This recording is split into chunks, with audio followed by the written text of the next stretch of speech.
So as we saw throughout the week, Malcolm Turnbull and Bill Shorten are hurling themselves into by-election campaigning for the next 3 weeks.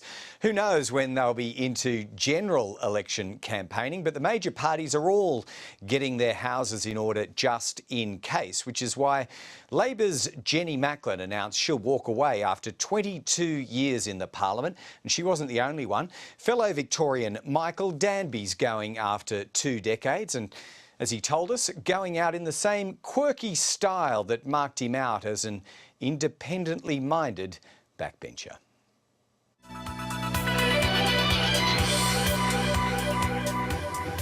Well, Michael Danby, you're part of a changing of the guard in the Labor Party. Jenny Macklin announced this week that she's going. You're just behind her as a 20-year parliamentary veteran. In going, regrets? Do you have a few? Yes, I would have liked to have been a minister in the next government. I think, despite all odds, that Bill will be elected. He's been a lifelong friend, and I would have liked to have seen him in office. But I've been a bit of a backbench warrior, as you know, Greg, and I think Parliament still has that capacity for people to, be loyal members of a political party while at the same time being a bit edgy. Yeah, I want to explore that a bit with you. First of all, about even making it into the Parliament. Would a person of your ilk, somewhat unusual pick for a Labor seat, or what was once a safe Labor seat, would they get the opportunity that you got in 1998 today? Yes, but they'd have to do what I did, and that is have a sort of bloody pre-selection. We had a North Korean-style turnout to more than 600 of the 660 voters, and it was very difficult, me being an outsider, to go up against insiders in politics. But I'm a very determined person.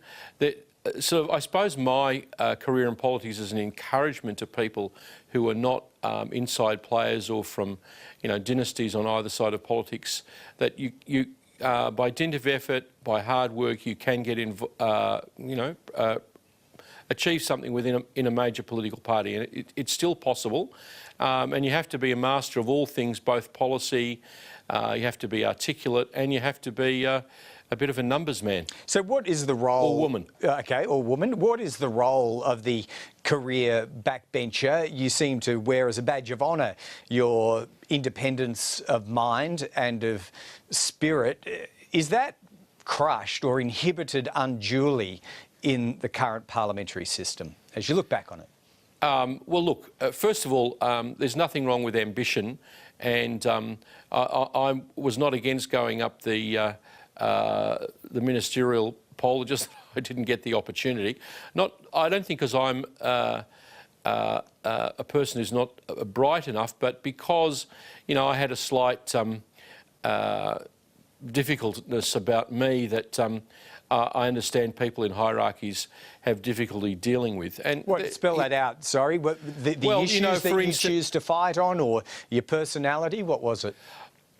I can't comment on the second one, but, I'm a bit stubborn and stiff-necked on issues, and I, didn't please the first whip I worked with, Leo Maclay, and anyhow, these are minor things that one can complain about and that kind of thing. But I think it's very important that we have active backbenchers. People don't elect us to just be white-bread politicians, as the Fairfax columnist Tony Walker described some of us. I'm at least rye-bread with caraway seeds, so I think it's possible to do what that sort of apocryphal American Congressman Charlie Wilson did. You don't have to create a program to fund the Mujahideen against the Soviet Union, but you can do things at the edge of policy debates in Canberra to influence them in a productive direction. So, I would like to get a Magnitsky Act tying human rights to foreign policy through before I finish. People think you've retired, Greg, but when you announce your retirement, it's not till Malcolm Turnbull actually pulls the pin on Parliament. All right, you've got a bit of time left before you eventually leave the Parliament, whenever the next general election is called. What happens to the seat of Melbourne Ports, though? I mean, it's very borderline. Is it a lost cause after your incumbency? No, it's not a lost cause. I'm going to be working it to the wire with whoever is democratically selected for the Labor Party for the seat. You think they can do a Batman in Melbourne Ports, that is, you know, withhold and outlast against the Greens' onslaught? You better believe it. As Caton said in that great Australian comedy, they're dreaming if they think that they're going to win Melbourne Ports. Our real problem is the Liberal Party. It's the fifth wealthiest seat in the country. The Australia Institute said that Melbourne Ports was the fifth country to benefit from the Coalition's tax cuts. The Libs are already on 42%, but we attracted 88% of Green voters in Melbourne Ports at the last election. That's because I've been strong against the Grand Prix, strong on issues of animal welfare, particularly against live sheep exports. And I believe a strong, articulate Labor candidate with my undying backing will be able to pull it off at the next election, and we'll make it one of the seats that forms Bill Shorten's majority. All right, well, let's see what remaining influence you bring to bear there, Michael Danby. But for reflecting on your 20 years in this Parliament, we do thank you for joining National Wrap with us tonight. Thanks, Greg. And I wish I'd got up a bit more like in Prime Minister's Question Time in the United Kingdom and asked a few more independent questions. But who knows what can happen in the next 14 months. Yeah, time enough yet. Michael Danby, thank you. Thanks.